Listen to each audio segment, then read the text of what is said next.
नमस्कार. जानकीला कुठून तरी कळलेलं असतं की तुमच्या घरात जी बाई राहतीये ती दुसरी तिसरी कोणी नसून तिचं नाव लता आहे.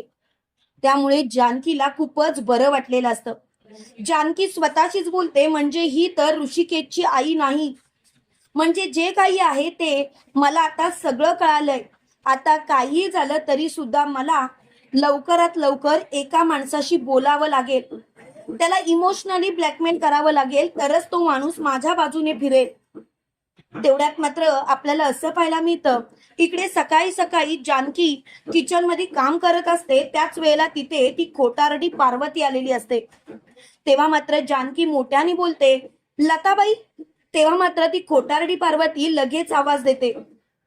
तेव्हा मात्र जानकी तिच्याकडे बघते आणि बोलते, तुमचं नाव लता आहे का? तेव्हा मात्र ती बावचळते. तिला काय बोलावं तेच कळत नाही. ती घाबरलेली असते. त्यावेळेला लगेच जानकी बोलते, मी काय विचारलं? तुमचं नाव लता आहे का? त्यावेळेला लगेच ती पार्वती म्हणजेच बोलते, नाही ग, असं का बोलतेस तू? अगं, तू अशी अचानक हाक मारलीस तर मला जरा बावचळायला झालं आणि मी पटकन ओ म्हणाले. तेव्हा लगेच जानकी बोलते, सॉरी, पण तुमचं हे वागणं मला काही पटत नाही. खरं सांगू का, कितीही काही झालं तरी आपलं नाव ऐकल्यानंतरच आपण हाक देतो ना. पण इट्स ओके, मी तुमच्यावरती विश्वास ठेवते. म्हातारे आहात, म्हाताऱ्यापणामुळे तुम्ही हे सगळं विसरत असाल. तेव्हा मात्र पार्वती बोलते, जानकी, खरं सांगू का, मला तुझा स्वभाव खूपच आवडतो. जानकी, माझ्या ऋषिकेशच्या आयुष्यात तू आलीस आणि माझ्या ऋषिकेशच्या आयुष्याचं सोनं झालं. सुमित्राने एक मात्र योग्य केलं, तुला माझ्या ऋषिकेशच्या आयुष्यात आणून.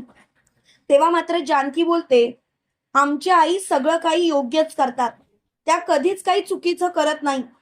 त्यांचं सगळं काही असतं ते योग्यच असतं.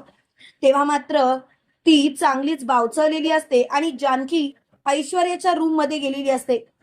सारंग तिथे बसलेला असतो आणि ऐश्वर्या बाहेर गेलेली असते. त्याच वेळेला लगेच जानकी मोठ्याने बोलते, सारंग भाऊजी, येऊ का? तेव्हा लगेच सारंग बोलतो, जानकी वहिनी तू? अगं ये ना ग, अशी विचारतेस काय? त्यावेळेला लगेच जानकी बोलते, नाही, विचारून आलेलंच बरं ना, नाहीतर उगाचच नको त्या गोष्टी घडतील. सारंग भाऊजी, तुम्ही जर का माझे आधीचे सारंग भाऊजी असतात तर मी नक्कीच विचारून आले नसते. पण तुम्ही तर खूपच बदललेला आहात आणि म्हणूनच कदाचित मला तुम्हाला विचारावंसं वाटलं. तेव्हा लगेच सारंग बोलतो, जानकी वहिनी तू असं का बोलतेस? अगं, मी काहीही बदललेलो नाही. मी तुमचा तोच सारंग आहे. तुम्हाला जेव्हा पाहिजे तेव्हा तुम्ही मला हाक मारू शकता आणि तुम्हाला जेव्हा पाहिजे तेव्हा मात्र तुम्ही माझ्याशी नीट वागू शकता. तेव्हा लगेच जानकी बोलते, सारंग भाऊजी, खरं सांगायचं तर मला तुमच्याशी एका विषयावर बोलायचं आहे. तेव्हा लगेच सारंग बोलतो, बोल ना. तेव्हा लगेच जानकी बोलते, सारंग भाऊजी, तुम्हाला तुमच्या आईची काळजी आहे? त्यावेळेला लगेच सारंग बोलतो, हो, का नसणार?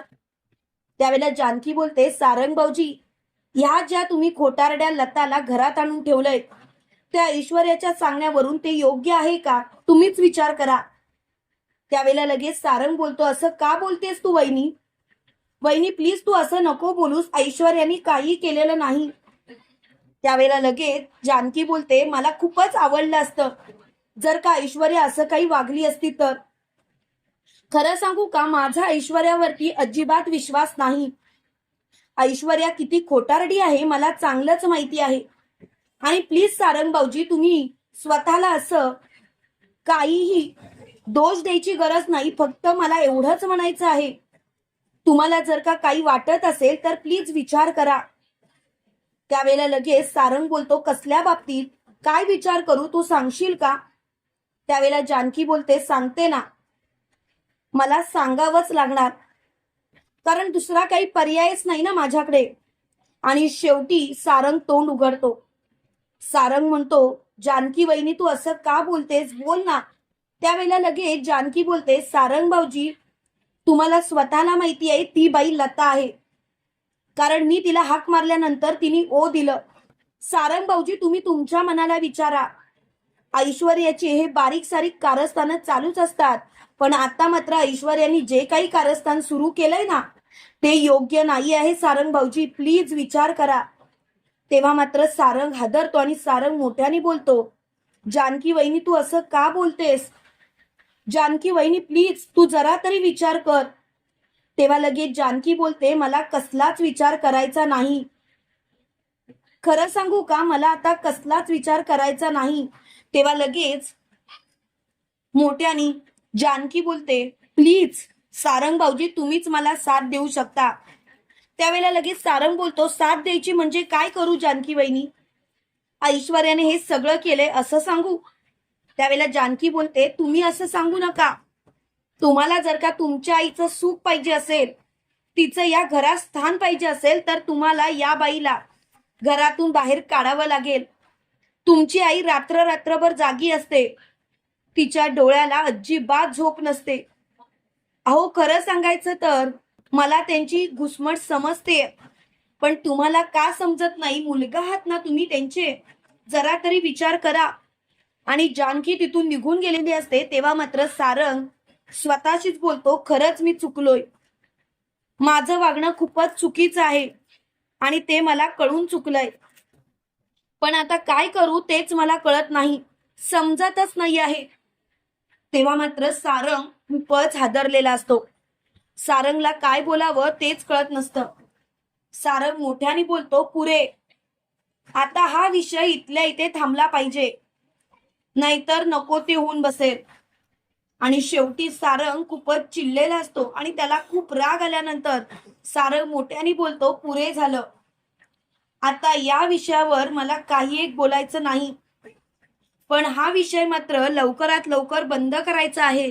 तेवढ्यात रूम मध्ये आलेल्या ऐश्वर्याच्या सटासट कानाखाली मारत सारंग ऐश्वर्याला फरफटत खाली नेतो आणि ऐश्वर्याला बोलतो, ऐश्वर्या तोंड उघडा, तोंड.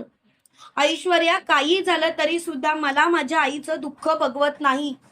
ऐश्वर्या प्लीज तुमचं तोंड जर का तुम्ही उघडलं तर बरं होईल, कारण कितीही काही झालं तरी सुद्धा ऐश्वर्या, या गोष्टीसाठी मी तुम्हाला कधीच माफ करणार नाही. ऐश्वर्या तुम्ही जे काही वागताय ते चुकीचं वागताय आणि प्लीज हे सर्व थांबवा.